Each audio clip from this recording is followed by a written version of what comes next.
네, 오늘 말씀도 여호수아인데요. 네, 여호수아 2장 23절에서 3장 6절까지입니다. 여호수아 2장 23절에서부터 3장 6절까지 말씀을 교독하도록 하겠습니다.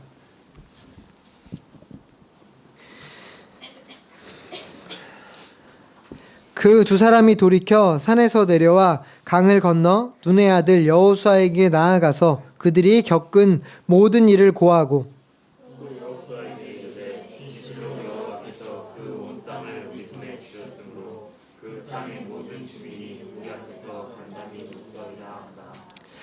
또 여호수아가 아침에 일찍이 일어나서 그와 모든 이스라엘 자손들과 더불어 시딤을 떠나 요단에 이르러 건너가기 전에 거기서 유숙하니라.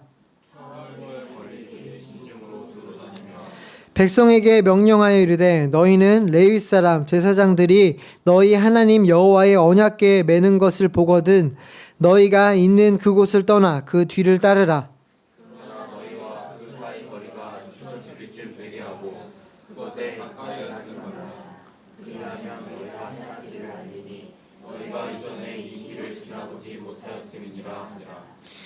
여호수아가 또 백성에게 이르되 너희는 자신을 성결하게 하라. 여호와께서 내일 너희 가운데에 기이한 일들을 행하시리라. 말하여 이르되 언약궤를 메고 백성 건너라. 곧 언약궤를 메고 백성의 앞서 아멘. 네. 오늘 말씀의 제목은 언약궤 뒤를 따르라입니다. 저희는 이제 지난 2주간 걸쳐서 라합에 대해서 살펴봤었습니다. 라합은 진짜 절실한 사람이었어요. 왜냐하면 눈을 뜨고자 했던 소경과 같이 정말 그 소경이 예수님께 나와 간절히 부르짖었던 것처럼 진짜 멸망이 다가옴을 알았습니다. 가나안이 정말 하나님의 군대가 가나안을 진멸할 것은 알았는데 내가 가나안 가운데 있는 거예요. 죄의 싹은 사망이라는 것을 알았는데 자신이 죄 가운데 있음을 깨달았던 것입니다. 그래서 정말 코앞으로 다가온 죽음 가운데 살 수 있는 방법은 오직 하나님만을 의지하는 것, 하나님께 나아가는 것밖에 없었기 때문에 그토록 계약을 맺기 원했고 그렇게 나온 라합에게 최후 승리를 얻기까지 증표를 메고 그리고 언약을 신실하게 이행하는 삶이 요청되었었습니다. 이것이 지난 2주간 살펴본 말씀이었고요. 이렇게 라합으로 인하여서 라합의 도움으로 인하여 두 정탐꾼은 무사히 여호수아가 있는 그 진영으로 돌아오게 됩니다. 이 정탐꾼은 매우 기쁜 소식을 가지고 왔어요.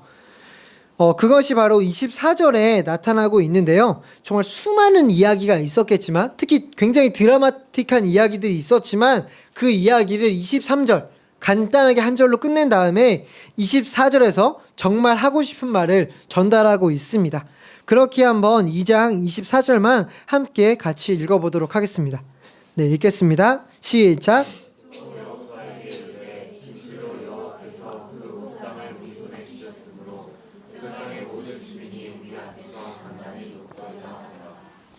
네, 이것은 오늘 오전에 목사님이 얘기하셨던 12 정탐꾼의 이야기와는 12 정탐꾼의 보고와는 정반대되는 내용이었습니다. 그때 12 정탐꾼이 나아가서 했던 말은 그들은 정말 가나안에 있는 사람들은 거인이고 굉장히 잔대하고 건장한 사람들이기 때문에 우리는 그들 앞에 있으면 메뚜기와 같다라고 고백을 했었어요. 이러한 과거의 정탐꾼의 보고를 12 정탐꾼 중에 한 명이었던 여호수아가 결코 잊지 않았을 것입니다. 물론 여호수아와 갈렙은 그 가운데서도 불리해 보이는 상황이지만 그 가운데서도 하나님만 의지하면 이길 수 있다 이렇게 외쳤었지만 이것은 소수의 의견이었을 뿐입니다. 대부분은 다 그 거인들 앞에서 우리는 질 수밖에 없다 그러면서 그들을 바라보며 덜덜 떨던 것이 이스라엘의 모습이었습니다. 그러나 광야 40년 만에 정반대의 상황이 되어버린 거예요. 정탐꾼이 가지고 온 이야기는 그들이 가나안이 이스라엘을 보고 녹았다라는 것입니다. 계속 설명을 드렸던 것처럼 단단하게 뭉쳐져 있던 모래알들이 비가 내림으로 인해서 완전히 흩어져 버린 그 상태처럼 완전히 녹아버렸다라는 거예요. 이제 반대로 가나안이 이스라엘을 보고 이스라엘의 하나님을 보고 벌벌 떠는 상황으로 완전히 뒤바뀌어 있는 현실이라는 것입니다. 이러한 가운데 이스라엘이 진격치 아니할 이유가 없겠죠. 그래서 여호수아는 이 보고를 듣자마자 아침 일찍 거주하던 시딤을 떠나서 요단 강 바로 그 건너기 바로 직전까지 진을 이동하고 있습니다. 저자는 여호수아가 얼마나 잘 순종했는지를 보여주고자 아침 일찍이라는 단어까지 삽입하면서 정말 열심을 다하여서 순종했던 모습을 보여주고 있습니다. 그런데 참 어울리지 않는 단어가 바로 2절에 연결이 되고 있습니다. 그것은 바로 사흘 후에라는 단어예요. 아침 일찍은 이해가 됩니다. 왜냐하면 복을 들었기 때문에 이길 수 있다는 생각에 곧바로 나아간 것입니다. 그런데 그렇게 아침 일찍 서둘러 놓고는 기껏 그렇게 일찍 가놓고는 사흘 동안 아무것도 하지 않았다라는 것입니다. 이 사흘 후에 이 왜 안 움직였는지는 이후에 계속 살펴보도록 하겠습니다. 제 이야기를 잠깐 하자면 요새 저는 미생을 찍고 있습니다. 네, 이제 막 신입사원으로서 무엇을 해야 될지도 모르는 상황에서 무엇이든지 다 낯설고 그래서 뭘 해야 될지 잘 몰라요. 그 가운데 맡겨진 일들을 할 때 제가 그냥 뭘 하는 것이 아니라 이전에 누군가 했던 자료들, 그 자료들을 참고하면서 해 나아가고 있습니다. 그것들을 참고하면서 어떻게 해야 될지 감을 잡는 것이죠.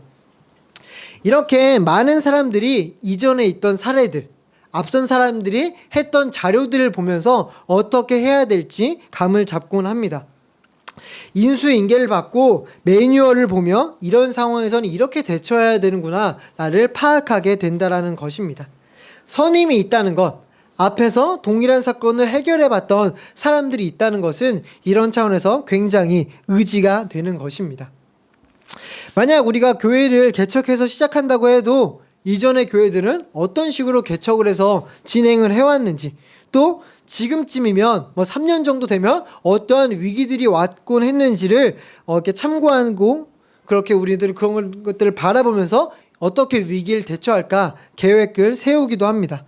뿐만 대학 입시를 준비할 때도 몇 년 동안 그 대학의 커트라인은 어떻게 되었는지, 어떤 식으로 고3들이 대학 입시 준비를 하고 있는지 이런 것들을 살펴본다라는 것입니다. 이러한 차원에서 미개척지, 즉 처음으로 시도하는 일들은 굉장히 두려움을 가져다 줍니다. 왜냐하면 앞에서 어떻게 처리했었는지, 매뉴얼이 어떤 것인지를 알고 있지 못하기 때문입니다. 특히 최대한 예상을 해보고 이런 것들을 생각해보고 움직인다고 하더라도 사람이기 때문에 모든 변수를 파악할 수도 없고 모든 변수에 대처할 수도 없습니다. 그래서 만약에 시도해봤을 때 막 두려워하다가도 하고 나서는 에이 뭐야 별거 아니었네 이렇게 굉장히 쉬운 일이라 할지라도 처음이 주는 굉장히 큰 두려움이라는 것이 있다는 것입니다. 근데 지금 여호수아가 바로 그런 상황에 있다라는 거예요. 여호수아가 가나안 땅 근처에 와서 정탐을 보내는 것까지는 해봤어요. 자기가 정탐꾼으로서 가봤다라는 것입니다.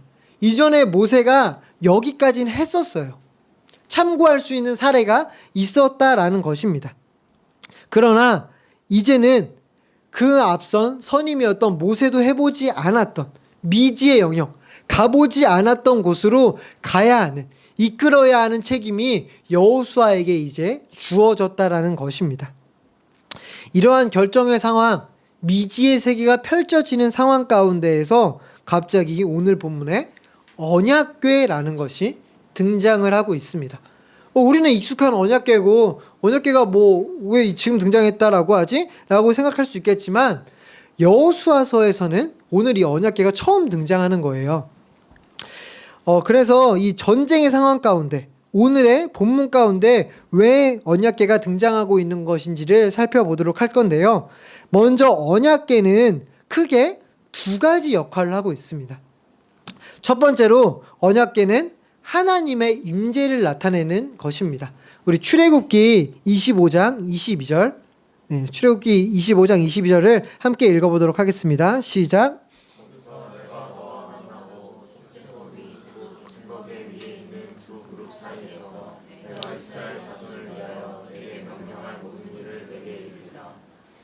네, 출애굽기를 살펴보면 속죄소 가운데 이 언약궤가 있을 거고 그곳에서 너희를 만나 주겠다라고, 이곳이 하나님의 임재의 상징으로 있는 것이라고 말하고 있습니다. 네, 두 번째 기능은 하나님의 인도를 상징하고 있다라는 것입니다. 이거는 민수기 10장 33절을 한번 참고해 보도록 하겠습니다. 네, 읽어볼게요. 시작.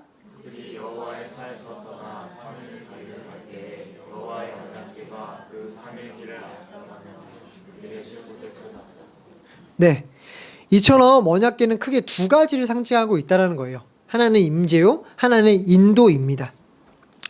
그러나 결코 이 두 가지가 다르지 않습니다. 둘이 공통점을 가지고 있는데요. 결국 맨 처음에 속죄소에 있을 때, 즉 머무르고 있을 때는 속죄소 가운데 있으면서 이스라엘이 어떻게 해야 되는지를 알려주었던 언약궤가 이동하는 상황 가운데서는 맨 앞에서 어디로 가야 할지를 안내해 준다라는 것입니다. 이렇게 언약궤는 동일한 기능으로 이스라엘을 인도하고 있었습니다. 이전에 맨 처음에 그 시내산에서 언약을 받았을 때는 물론이요, 광야길을 걸어갈 때 늘 언약궤가 인도를 하고 있었다라는 것입니다. 이러한 언약궤가 본문에 등장하고 있어요. 전쟁 가운데 등장하고 있는데 이 가운데서 다른 기능을 하는 것이 아니라 이전과 동일하게 언약궤를 통하여서 어떤 일을 해야 할지 알려주신다라는 것입니다.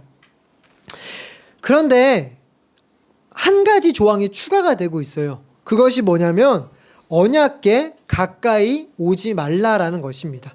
2000규빗이라고 나오고 있는데요. 지금의 단위로 환산해 보자면 약 1km 정도 되는 거리입니다. 그렇다면 왜 이렇게 굳이 거리를 두라고 말씀을 하셨을까요? 그거 역시도 좀 두 가지 의미를 살펴볼 수 있는데요. 먼저는 하나님의 이끄시는 그 이끄심을 정확하게 보기 위해 거리를 두라는 것입니다. 무슨 말이냐면 한 발짝 뒤로 물러서서 하나님의 인도하심을 기다리고 그것에 따라 움직이라는 거예요. 내가 하나님보다 앞서지 말고, 절대 조급해서 빨리 이루어지지 않는다고 해서 내가 하나님보다 앞서가며 내 마음대로 내 식대로 하지 말고 하나님의 인도하심을 기다리라는 겁니다. 그렇다고 동일선상에도 서지 말고 한 발짝 뒤에 있으라는 거예요. 그러면서 하나님이 멈춰서면, 언약궤가 멈춰서면 멈춰서고 언약궤가 다시 출발하면 출발하라는 것입니다. 너무 가까이 있으면 제때 반응하기 어려우니까 한 발짝 떨어져서 그 인도하심대로만 움직이라는 것입니다. 그리고 너무 가까이 있으면 지금 무슨 일이 일어나는지 정확히 알 수도 없어요. 너무 가깝기 때문에 보이지 않는 것들이 있다라는 것입니다. 그래서 한 발짝 뒤에서 하나님이 하시는 일이 무엇인지, 하나님이 행해 주시는 그 놀라운 기이한 일들이 무엇인지를 뒤에서 묵도하라는 거예요. 그러기 위해 하나님의 인도하심과 하나님의 기이한 그 놀라운 기적과 같은 일들을 제대로 보기 위해 1km 뒤에서 따라오면서 보라는 것입니다. 두 번째 이유는 거룩한 하나님의 임재 앞에 거리를 두라는 거예요. 언약궤는 처음부터 이전부터 손을 대는 것만으로도 죽게 되는 그런 거룩의 상징물이었습니다. 특히 언약궤가 있는 속죄소 같은 경우에는 1년에 단 하루, 대속죄일에 단 한 명, 대제사장만 들어갈 수 있는 것이었어요. 이렇게 거룩의 상징이었다라는 것입니다. 이런 언약궤가 전쟁이라는 아주 비상 상황이라 할지라도 누구나 가까이 할 수 있는 것이 아니라 오직 제사장만이 어깨에 맬 수 있으며, 그 누구도 가까이 오지 말고 1km 이상 떨어져서 거룩이라는 것을 유지할 수 있도록 하라는 명령인 것입니다. 그러나 거룩은 단순히 언약궤에 거리를 두는 것만으로는 유지가 될 수 없었습니다. 그렇기 때문에 4절에서 등장한 거룩의 주제가 5절에 이어지고 있는데요. 4절의 주제가 소극적으로 좀 가까이 오지 말라는, 어떤 것을 하지 말라는 것이었다면 5절에서는 적극적으로 바뀌어서 무엇을 해라, 즉 너희는 자신을 성결하게 하라는 명령이 주어지고 있다는 것입니다. 성결이라고 말하고 있기 때문에 성결은 뭐지? 라고 생각될 수 있는데요. 성결은 쉽게 말해서 원어는 카다시예요. 이 카다시는 다른 번역에서는, 주로 한글 번역에서는 거룩 아니면 구별이라고 번역이 되고 있습니다. 그러니까 동의어예요. 거룩, 성결, 구별 다 동의어로 보시면 될 것 같습니다. 이 카다시라는 원어에서 거룩한 자, 성도가 파생되어 나오고는 바로 그 단어입니다. 따라서 성결하게 하는 것은 내가 거룩하니 너희도 거룩하라 말씀하신 그 하나님 앞에 합당하도록 몸과 마음 모두를 성결하게 하는 것입니다. 깨끗하게 준비하는 것이지요. 이렇게 성결은 단순히 외적인 성결만을 이야기하고 있지 않습니다. 오히려 이것보다는 내면의, 인격의 그러한 성결을 더 성경은 강조하고 있습니다.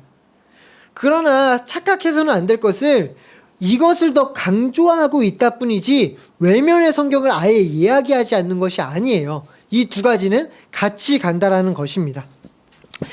만약 목욕을 하고 금욕적인 생활을 했다라고 해서 성결한 것도 아니고, 그렇다고 성결을 인격과 심령의 그런 성결만을 이야기하면서 음란한 행동을 하고 담배에 꼴초이고 맨날 술에 만취 상태라면 그것은 결코 성결로 이야기할 수 없다라는 것입니다. 제가 비록 이러한 외적인 행동들을 하고 있고 이런 외적으로는 성결하지 않는 모습들이라 할지라도 내면은 진짜 성결합니다. 이런 식으로 이야기할 수 없다라는 거예요. 즉 거룩한 심령, 거룩한 생각, 거룩한 행실은 모두 함께 간다라는 것입니다.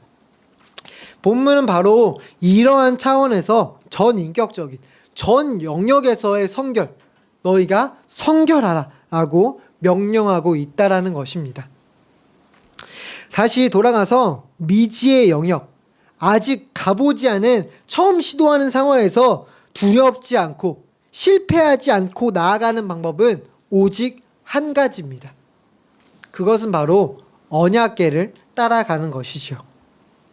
이때 초조한 나와 달리 언약궤가 쉽게 가지 않을 수 있습니다. 어떻게 보면 오늘 상황이 그럴 수 있어요. 자기는 빨리 가야 될 줄 알고 아침 일찍 왔는데 3일 동안 아무 움직임이 없을 수 있습니다. 그 가운데서도 묵묵히 기다리는 거예요. 그리고 나는 준비가 아직 안 됐는데, 나는 아직 좀 더 있어야 될 것 같은데 움직인다면 나도 똑같이 움직이는 것입니다. 이러기 위해서는 늘 대기하고 있어야 돼요. 늘 깨어 있어야 된다는 것입니다. 그렇다면 이 상황에서 깨어 있는 건 무엇일까요? 전쟁 준비를 하고 있는 걸까요? 아니면 진짜 잠을 자지 않고 깨어 있는 걸까요? 오늘 본문에 비춰보면 대기하는 것은 바로 성결이요 거룩이라는 것입니다.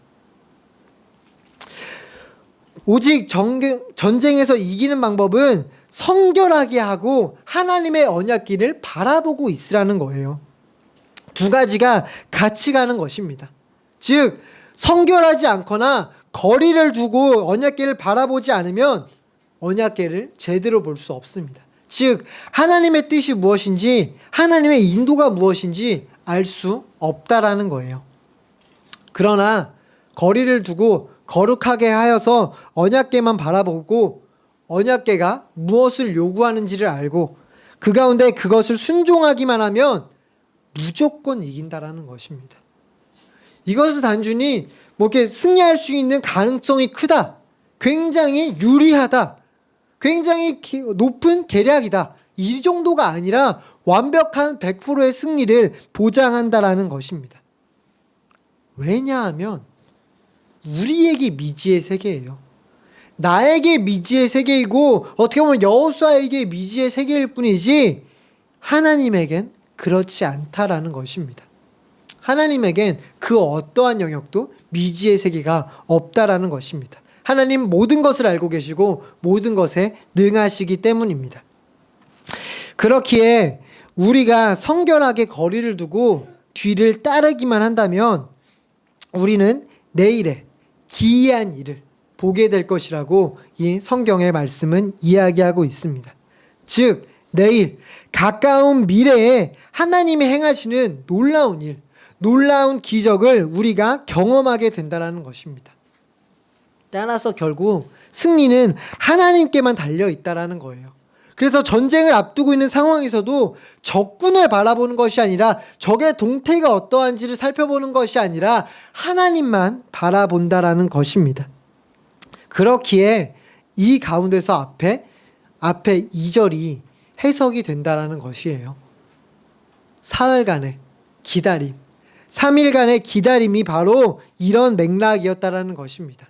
뜻을 알았기에 나왔지만 다음 지침이 없었기에, 하나님만 바라보고 있는데 하나님의 다음 지침이 없었기에 3일간 기다렸다라는 것입니다.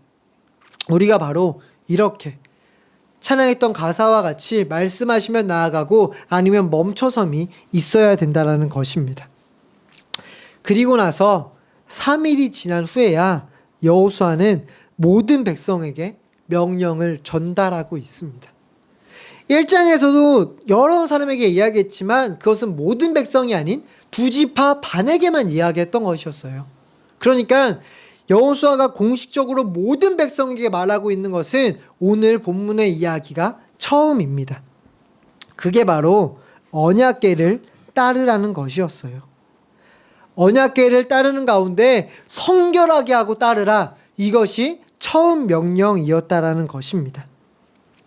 요단을 건너가는 그 길은 한 번도 가지 않은 두려운 미개척지이며 그 뛰어난 전임자였던 모세도 가보지 않은 길이었지만 그런데도 지금 여호수아는 담대히 이 명령을 주고 있다라는 것입니다. 왜냐하면 생각해보면 모세 역시도 모세가 어떤 것을 했던 것이 아니라 모세도 미개척 분야 한 번도 해보지 않은 일, 출애굽 역시도 한 번도 해보지 않은 일이었습니다. 근데 그 모세가 그 일을 행할 때 어떤 경험을 바라보면서 한 것이 아니라 오직 하나님만 바라보고 했다라는 거예요. 전지전능하신 하나님만 의지하며 했다라는 것을 여호수아도 알고 있었다라는 것입니다. 동일하게 모세도 언약궤만 따라서 순종하고 살았었는데 그 언약궤가, 모세가 해왔던 기록들은 없지만 모세를 이끌었던 언약궤가 동일하게 여호수아에게 있었다라는 것입니다. 그러니까 어떻게 보면 지금까지 여호수아는 모세가 했던 일을 따라서 행했던 것이 아니라 모세와 같이 언약궤만 보면서 행해왔다라는 것입니다. 따라서 우리 역시도 처음에 얘기했던 개척교회를 이루어 나아갈 때, 그때 단순히 개척교회가 어떻게 나아갔는지, 개척교회 어떻게 잘 돼요? 네, 뭐 팟빵을 이용해 보세요. 아니면 대안학교랑 해서 건물을 한번 얻어보세요. 이런 식으로의 조언이 아니라 우리가 정말 그것만을 바라보고 한 게 아니잖아요. 하나님만 의지하고 나아갔잖아요. 동일하게 하나님만 의지하라고 이야기해야 된다는 것입니다. 원리가 동일하다라는 것입니다. 이러한 맥락에서 성경을 바라보면 성경에는 모든 사례가 주어진 것이 아니라는 말입니다. 물론 구체적인 명령들이 있어요. 살인하지 말라, 구체적인 명령이 있습니다. 요셉과 보디발의 아내의 이야기를 통해서 우리가 유혹을 어떻게 대처해야 되는지 정확하게 이야기해주고 있습니다. 하지만 모든 사례는 없다라는 거예요. 우리가 모든 걸 참고할 수 없다라는 것입니다. 어떻게 보면 미개척지처럼 보이는 이 상황에서는 어떻게 해야 될까? 모르는 영역이 있다라는 것입니다. 이 가운데 없기 때문에, 성경에서 말하고 있지 않기 때문에 그냥 내 마음대로 판단하거나 다른 기준으로 삼아서 행동하는 것이 아니라는 것입니다. 이 성경의 인물들도 동일하게 하나님을 의지하기 때문에 우리도 동일하게 언약궤를 쫓는 삶을 살아야 된다는 것입니다. 이렇게 하나님 앞에 우리의 삶도 동일하다라는 것입니다. 우리에게도 동일한 언약궤가 있어요. 물론 보이는 언약궤는 없습니다. 눈에 보이는 언약궤는 없어요. 솔직히 말해서 눈에 보이는 언약궤가 있었으면 좋겠습니다. 그랬으면 우리 정말 이전 문제로 막 기도할 때 갑자기 언약궤가 움직이기 시작해서 어떤 지역이 딱 멈춥니다. 아, 여기서 이제 예배드리면 되겠구나. 굉장히 쉬워요. 막 만약에 대학을 놓고 기도하고 있어요. 막 기도하는데 막 움직이다가 어디 딱 멈춰요. 다시 또 기도해서 어떤 과에 가야 됩니까 하면 어떤 과까지 가서 또 멈춰줘요. 굉장히 편할 것 같아요. 그런데 왜 언약궤를 없애셨냐? 우리가 이런 식으로 쉽게만 하려고 하던 모습들이 실제 구약에서 나타났다라는 것입니다. 언약궤를 이용하려고 해요. 보이는 언약궤를 가지고 주술적으로 사용하려는, 개인의 욕심으로 하나님의 뜻을 찾으려는 것이 아니라 내 뜻을 이루는 도구로 언약궤를 사용한다라는 것입니다. 언약궤는 하나님의 임재의 상징이고 하나님의 인도의 상징인데 하나님을 보는 것이 아니라 그냥 언약궤만 봤다라는 거예요. 그래서 언약궤, 눈에 보이는 언약궤는 없애셨습니다. 그러나 그 언약궤가 상징하고 있던 하나님의 임재, 하나님의 이끄심은 우리 모든 성도님들의 삶 가운데 동일하게 아직도 여전히 역사하고 있다는 것입니다. 그렇기 때문에 동일해요. 우리가 해야 될 것은 똑같습니다. 미지의 영역이든 어떻게 해야 될지 모르는 상황이든 우리는 동일하게 우리의 몸을 거룩하게 하면서 정말 전인격적으로 모든 영역에 있어서 거룩하게 하면서 한 발짝 뒤로 물러서서 내가 하는 것이 아니라 하나님의 인도하심이 무엇인지, 하나님의 이끄심이 무엇인지 바라보는 것입니다. 그 가운데 나아가면 나아가고 멈춰서면 멈춰서는 것. 아주 단순한 이것 하나밖에 없다라는 것입니다. 그러할 때 오늘 본문에서 약속했던 기이한 일, 놀라운 일이 우리 모든 같이 걷는 교회뿐만 아니라 한 사람 한 사람 개인의 삶 가운데 일어나길 확신합니다. 그런 놀라운 경험들이 성도님들 가운데 가득해서 그걸로 인하여서 하나님을 영광 올려드리고 하나님만을 찬송하는 일들이 가득하시길 기도하도록 하겠습니다.